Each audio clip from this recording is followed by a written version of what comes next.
સમાચાર આમ આદમી પાર્ટીમાં સૌથી મોટું ભંગાણ પડ્યું છે। મોટા સમાચાર આમ આદમી પાર્ટીને લઈને રાઘવ ચડ્ડા સહિત 3 સાંસદો ભારતીય જનતા પાર્ટીમાં જોડાઈ ગયા। થોડીક ક્ષણો પહેલા જ પ્રેસ કોન્ફરન્સ કરવામાં આવી હતી। આમ આદમી પાર્ટીની સાથે રાઘવ ચડ્ડાએ છેડો ફાડ્યો હતો અને હવે રાઘવ ચડ્ડાએ ભારતીય જનતા પાર્ટી છે તેમાં વિધિવત પ્રવેશ કર્યો છે। સીધા જ દ્રશ્ય આપ જોઈ રહ્યા છો। તેમની સાથે હરભજનસિંહ, સ્વાતિ માલીવાલ પણ ભાજપમાં જોડાશે। સંદીપ પાઠક જે પાયાના કહી શકાય કે નેતા ગણવામાં આવે છે, આમ આદમી પાર્ટીના ઓર્ગેનાઇઝેશન સેક્રેટરી કહેવામાં આવે છે, તે પણ આમ આદમી પાર્ટીની સાથે છેડો ફાડીને ભારતીય જનતા પાર્ટીમાં જોડાશે। નીતિન નવીનની સાથે અત્યારે સીધા દ્રશ્યો જોવા મળી રહ્યા છે કે તેમની સાથે બેઠક કરવામાં આવી છે। આ પોતાના ઉદ્દેશ્યથી ભટકી ગઈ છે તેવું રાઘવ ચડ્ડાએ નિવેદન આપ્યું હતું અને કહ્યું કે હું right person in wrong party, તે સતત 2 વખત બોલ્યા હતા અને હવે ભારતીય જનતા પાર્ટીની સાથે જોડાશે। સાંસદો કહી શકાય રાજ્યસભાના, તેમની સાથે 2/3 બહુમતી હોવાનું પણ રાઘવ ચડ્ડાએ કહ્યું હતું। રાઘવ ચડ્ડા જે ઘણા સમયથી ક્યાંક ને ક્યાંક તેમને પાર્ટીમાંથી સાઇડલાઇન કરવામાં આવ્યા હતા, તે વખતે કહી શકાય કે નક્કી હતું કે કોઈ બીજી પાર્ટીમાં જોડાઈ શકે, પોતાની કોઈ પાર્ટી શરૂ કરી શકે, પરંતુ રાઘવ ચડ્ડા નીતિન નવીન સાથે મુલાકાત કરી રહ્યા છે, સીધા દ્રશ્યો, અને ભારતીય જનતા પાર્ટીમાં વિધિવત પ્રવેશ કરશે। પરંતુ જે સૌથી શોકિંગ નામ સામે આવ્યું હતું તે સંદીપ પાઠકનું હતું। અશોક મિત્તલ પણ તેમની સાથે ભારતીય જનતા પાર્ટીમાં જોડાશે। સ્વાતિ માલીવાલનો કેસ તો સામે છે, કારણ કે અનેકવાર તે આમ આદમી પાર્ટીની સામે પ્રહાર કરી ચૂક્યા છે અને અનેક વખત કહી શકાય કે મોરચો પોતાના પક્ષની સામે માંડ્યો હતો અને હવે તેઓ ભારતીય જનતા પાર્ટીમાં જોડાશે। રાજેન્દ્ર ગુપ્તા પણ ભારતીય જનતા પાર્ટીમાં જોડાશે। પીએમ મોદીના નેતૃત્વ પર વિશ્વાસ હોવાનું રાઘવ ચડ્ડાએ નિવેદન આપ્યું। પહેલા તો પ્રેસ કોન્ફરન્સ કરી આમ આદમી પાર્ટી સાથે જે પ્રકારે છેડો ફાડ્યો તે પ્રકારની તેમણે વાત કરી અને તેની થોડી જ મિનિટો બાદ હવે રાઘવ ચડ્ડા નીતિન નવીન સાથે મુલાકાત કરી રહ્યા છે અને હવે તેઓ ભારતીય જનતા પાર્ટીમાં પ્રવેશ કરશે। રાઘવ ચડ્ડાને જે સાઇડલાઇન કરવામાં આવ્યા હતા અને રાઘવ ચડ્ડાએ એક શાયરાના અંદાજમાં રીલ પણ શેર કરી હતી અને હવે ભારતીય જનતા પાર્ટીમાં તેઓ જોડાશે। એટલે કે પાર્ટીમાંથી જ્યારે પણ કોઈ પણ એક વ્યક્તિને સાઇડલાઇન કરવામાં આવતો હોય, પોતાનો પક્ષ કહી શકાય ન બનાવી શકે, કાં તો પછી બીજી પાર્ટીમાં જોડાઈ શકે। વધુ વિગત મેળવીએ સંવાદદાતા દેવનાથ પાંડે પાસેથી। देवनाथ, राघव चड्डा उनके समेत कई नेता हैं जो राज्यसभा सांसद है, वो भारतीय जनता पार्टी में प्रवेश करेंगे। बिल्कुल, देखिए राघव चड्डा हैं, उनके साथ संदीप पाठक हैं और अशोक मित्तल हैं, बीजेपी मुख्यालय पहुंच चुके हैं। और अब जिस तरह से राघव चड्डा ने कॉन्स्टिट्यूशन क्लब में प्रेस कॉन्फ्रेंस किया और प्रेस कॉन्फ्रेंस में उन्होंने ऐलान कर दिया कि मेरे साथ आम आदमी पार्टी के जितने भी सांसद हैं उनका 1/3 दल मेरे साथ बीजेपी में शामिल होने जा रहा है।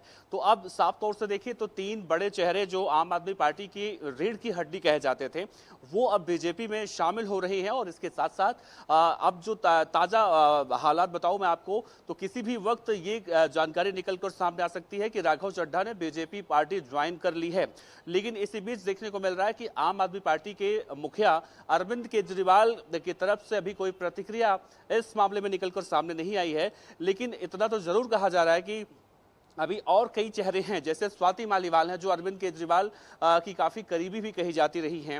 हरभजन सिंह है, दिग्गज क्रिकेटर रह चुके हैं, इस वक्त पंजाब से आम आदमी पार्टी के राज्यसभा सांसद हैं, उनके नाम की भी चर्चा है। तो राघव चड्डा आज 3 लोगों के साथ बीजेपी ज्वाइन कर सकते हैं। उनके साथ साथ 3 और चेहरे जो बड़े बड़े चेहरे कहे जाते हैं वो उनके साथ बीजेपी ज्वाइन कर सकते हैं। लेकिन आज कहीं ना कहीं दिल्ली की राजनीति में एक बड़ा उठापटक देखने को मिला है और भी विगतें लेंगे।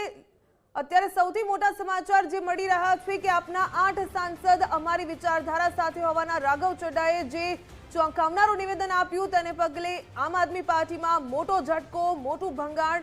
રાઘવ ચડ્ડાએ પ્રેસ કોન્ફરન્સ થોડી મિનિટો પહેલા કરી હતી અને તેમાં આમ આદમી પાર્ટી પર પ્રહાર કર્યા હતા કે ભ્રષ્ટ પાર્ટી બની ચૂકી છે। જે એજન્ડાની સાથે આમ આદમી પાર્ટીમાં તેઓ જોડાયા હતા, તેમણે કીધું કે મેં 10 થી વધારે વર્ષ આમ આદમી પાર્ટીને આપ્યા, પરંતુ ક્યાંક ને ક્યાંક આ ભ્રષ્ટ પાર્ટીની વિચારધારાથી હું હવે કંટાળ્યો છું અને હવે તેઓ છે તે ભારતીય જનતા પાર્ટીમાં જોડાઈ શકે છે। દેવનાથ, जिस प्रकार से प्रेस कॉन्फ्रेंस में आम आदमी पार्टी पर राघव चड्ढा ने प्रहार किए हैं, उनके साथ अशोक मित्तल भी थे, संदीप पाठक थे, लेकिन चौंकावनारा जो नाम सामने आ रहा है संदीप पाठक का है। क्या लगता है संदीप पाठक को पार्टी में क्या ज्यादा अहमियत नहीं मिल रही थी, इस वजह से वो पार्टी छोड़ के अब दूसरी पार्टी ज्वाइन करने वाले हैं? क्या एजेंडा रहा होगा उनका?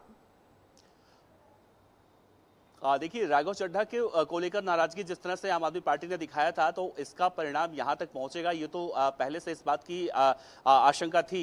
आम आदमी पार्टी के नेता चाहे अरविंद केजरीवाल से लेकर जितने भी बड़े चेहरे हैं, संजय सिंह हो या फिर और भी बड़े नाम हैं जो आम आदमी पार्टी के, वो इस बात की आशंका से बिल्कुल अनजान नहीं थे कि राघव चड्ढा बीजेपी में चले जाएंगे। लेकिन उनके साथ साथ जो और भी कई चेहरे हैं जो आज बीजेपी में शामिल होने जा रहे हैं, या फिर राघव चड्ढा के साथ जिस तरह से प्रेस कॉन्फ्रेंस उन्होंने किया, तो इस बात को लेकर नाराजगी दिख रही है कि आम आदमी पार्टी ने अब तक जब से नींव गठन हुआ है आम आदमी पार्टी का, तब से लेकर आज तक कई ऐसे चेहरे हैं, जैसा मैंने जिक्र किया, प्रशांत भूषण, योगेंद्र यादव, आशुतोष कुमार विश्वास, ये सब वो चेहरे थे जो आम आदमी पार्टी के शुरू से, यानी जब अरविंद केजरीवाल ने इस पार्टी का गठन किया था तब से साथ में थे। लेकिन एक एक करके सबको अरविंद केजरीवाल ने उन्हें बाहर का रास्ता दिखाया, तो राघव चड्ढा भी अब जा रही हैं। तो जाहिर सी बात है, इसमें संदेह इस बात का होगा कि आम आदमी पार्टी ने जिस तरह से बड़े बड़े चेहरों को निकाला, एक ना एक दिन हरभजन सिंह हो, स्वाति मालीवाल हो या फिर पाठक हो, इन सब का नंबर आने वाला है। तो इस कड़ी में इसे देखा जा रहा है कि अरविंद केजरीवाल से किनारा काटने के लिए, जैसा राघव चड्ढा ने कहा कि मैं गलत पार्टी में था, आदमी तो सही हूं लेकिन पार्टी गलत थी, तो इसका मैसेज कहीं ना कहीं वो देखने की कोशिश की जा रही है। लोग जो और नेता हैं वो आने वाले समय में अपने आप को राघव चड्ढा की जगह पर देख रहे हैं। तो ऐसे में उन्होंने पार्टी का दामन पहले से ही छोड़ने का कहीं ना कहीं निर्णय लिया है, और राघव चड्ढा के साथ जब पार्टी छोड़ रहे हैं तो कहीं ना कहीं बीजेपी में उन्हें बड़ा कुछ जिम्मेदारी, दायित्व ये मिल सकता है, इस बात की संभावना ज्यादा है। जी देवनाथ जी, लग रहा है कि डूबती नैया है आम आदमी पार्टी और अब उससे नेता जो बड़े हैं वो किनारा करना चाह रहे हैं। बिल्कुल, देखिए, बीजेपी आज के मौजूदा वक्त में देखा जाए तो सबसे बड़ी पार्टी बीजेपी है, और पिछले विधानसभा चुनाव में बीजेपी ने जिस तरह से दिल्ली में प्रदर्शन किया, दिल्ली में देखा जाए तो आम आदमी पार्टी का जब जन्म हुआ था तब से लेकर आज तक, यानी 3 बार अरविंद केजरीवाल ने एक ऐतिहासिक जीत दर्ज की थी। तो ऐसे में आज के मौजूदा वक्त में आम आदमी पार्टी का जनाधार एक तरफ दिल्ली से कम हुआ है और बीजेपी सत्ता में है। तो ऐसे में जो चेहरे हैं जो आम आदमी पार्टी में कहीं ना कहीं दरकिनार किए गए थे, वो आने वाले समय में अपने फ्यूचर को देखकर राघव चड्ढा के साथ हो लिए। तो इसे कहा जा सकता है कि बहती गंगा में ये नेता भी, ये नाम भी, ये चेहरे भी अपने हाथ धोकर कहीं ना कहीं किनारा कर रहे हैं। और ऐसे में सबसे बड़ा नुकसान अगर किसी को हुआ है तो आम आदमी पार्टी को हुआ है, क्योंकि अरविंद केजरीवाल दिल्ली से शुरू हुई उनकी राजनीति और अब वो दिल्ली को छोड़कर और राज्यों की तरफ बढ़ रहे हैं, दिल्ली उनसे पिछड़ती जा रही है। ऐसे में उनके जो साथी पुराने एक एक कर छोड़ के चले गए हैं, आने वाले समय में ये भी देखा जाए कि वापस दिल्ली से अरविंद केजरीवाल को फिर से वही संघर्ष न करना पड़े, इसमें कुछ गलत नहीं होगा कहना। जी बिल्कुल देवनाथ, धन्यवाद जुड़ने के लिए।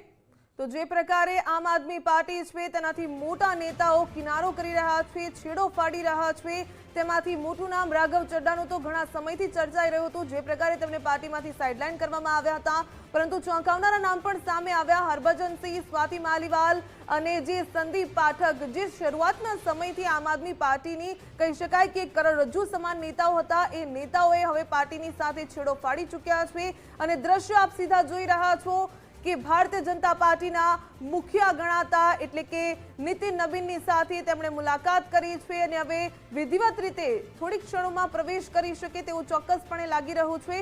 આમ આદમી પાર્ટી જે કહી શકાય કે અરવિંદ કેજરીવાલે શરૂઆત કરી હતી, પરંતુ દિલ્હીમાં ક્યાંક તેમને કારમી હારનો સામનો કરવો પડ્યો અને ત્યારબાદ એક મોટા નેતા તેમની સાથે છેડો ફાડી રહ્યા છે।